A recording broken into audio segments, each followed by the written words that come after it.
Hey, this is a continuation of the video that you hopefully watched before this one that talked about a different way to play an E chord a little bit higher up. This video is a lot shorter.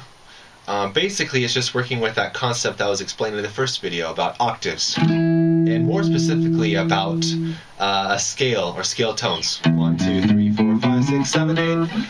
But now, instead of thinking about going from our lowest E, we're going to talk about still the key of E, because it's the most easy one to do on guitar. There are lots of songs that are written in the key of E for guitarists, for bands or whatever. So what we're going to do is we're going to abandon our power chord, our beloved power chord. And what we're going to do is we're going to take our fourth finger off, and now we just have an octave. And what we're going to do is we're going to utilize this octave with the open strings on either direction. And what this allows us to do is it gives us, as an electric guitar player specifically, it gives us the ability to add something extra. Now, there's an important concept when you're playing in a band and you have an electric guitarist and an acoustic guitarist, or maybe there's two acoustic guitars, okay? You don't want to be playing the same thing. Number one, it's boring. And number two, you may not be doing exactly the same strumming pattern. And lastly, it's going to be stepping and clumping all over each other, even if you have distortion on your electric guitar. Because you're working in the same chords, the same open chords, you're still going to be right on top of each other. You have to think of it kind of like a spectrum of sound. And we're going to say that electric guitar and acoustic guitar are right here. Okay, so what you can do as an electric guitarist is play like a lead electric guitarist. And maybe you're not an accomplished soloist who can jam out and do like this crazy like lead solo lines that you hear all the time. I can't. So I've cheated and I just use octaves. And I think they're pretty effective, and it's something that a mediocre guitar player like myself could figure out and use as a filler. And it sounds really epic, especially if you have lots of reverb and a really good distorted sound. So that's what I'm going to show you now. This is a clean sound, and I'll probably put on a reverb sound just to help you get the idea, but it sounds, it can sound very epic, which is good, which is what we want. We want a change in the feel in a certain part of the song so that the lyrics are done and now we have a guitar thing or an instrumental or whatever. And it gives us a break from the vocals, and now it's something else to focus on. Okay? So, we're going back to what I just said like 3 minutes ago about an octave. And now we're going to keep it open. We're not doing a power chord. We're going to be doing this open. Okay? And what's the tricky part about this is that you might end up muting your B string. It's okay if you do. It's hard for me to do it this way, where I'm curling my pinky forward, so that way,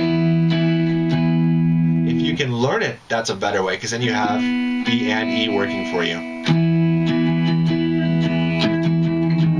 But we're just going to walk down the scale to A. So C sharp, 6, then A.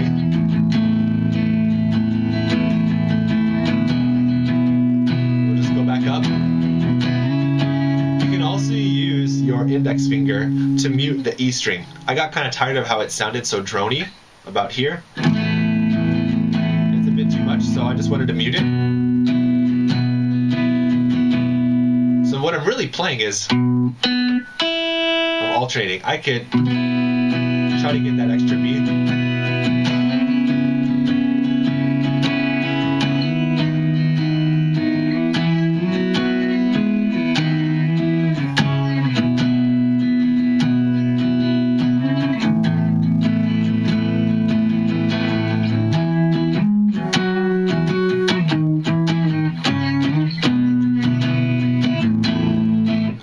Whatever, okay? The nice thing about this too is that you're just having to think frets. I'm actually a much better piano player than I am a guitar player, and I think in half steps and whole steps. So thinking about the key of E, I'm going up, E is here, then we have F, F sharp, that's the next in the scale. Then we have G sharp, then A, B, far as I can go on this guitar just because of the shape. If you have like a Tele or like a Telecaster or whatever, or a Stratocaster, then it might be easier to go up high. But this is good enough for me. You can obviously also use, you can tell I don't use this one.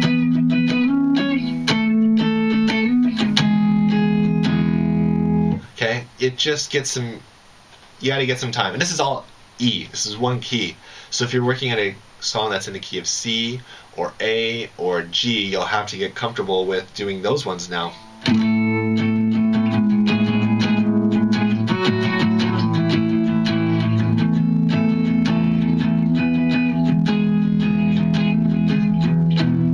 Or whatever, okay? I'm gonna throw on a bit of distortion and some reverb. Here we go. Switch this up, rack volume up more. Sorry, I'm using my computer, so just bear with me for a second. Yep, gain. Let's see how this sounds. Yeah, except the reverb. We need like a huge tail. We're talking like epic. There, okay. There you go, about 4 seconds. Sure, that's good. Alright, so same thing again, but now I'm focusing more on the octaves. Here we go.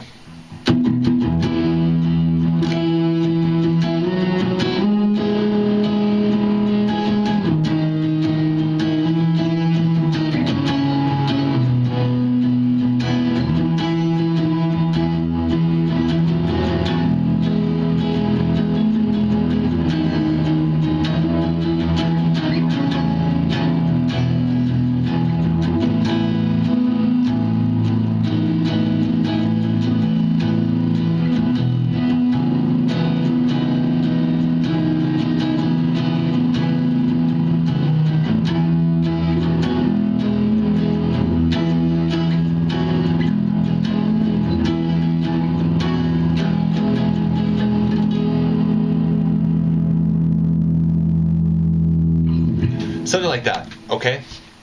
So it's not one size fits all, but it's something else you can do, okay? All right, have fun.